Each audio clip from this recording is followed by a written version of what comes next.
வணக்கம்.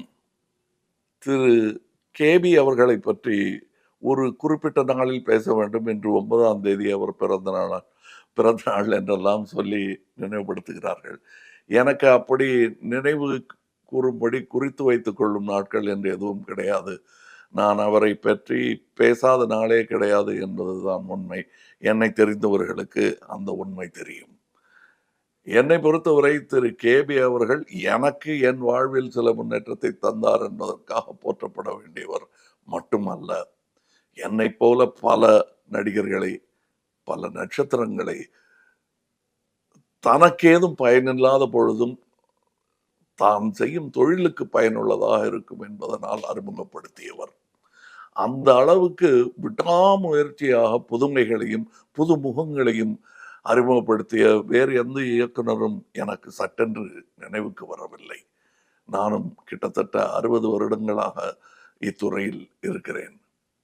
அப்படி பார்க்கும் பொழுது என்னுடன் சம்பந்தப்படாமலே அவர் இருந்திருந்தாலும் அவருடைய பெயர் விடுபடாது.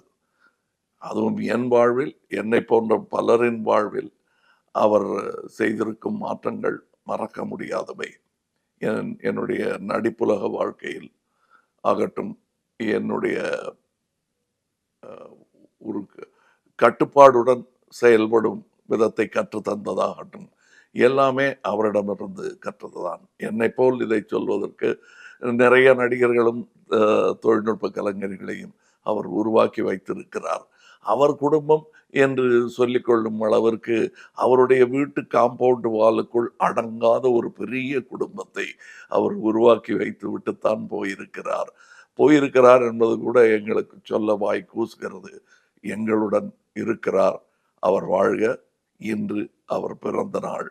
எங்களுக்கு இத்துறையில் அறிவு வளர்ந்த நாள். வணக்கம்.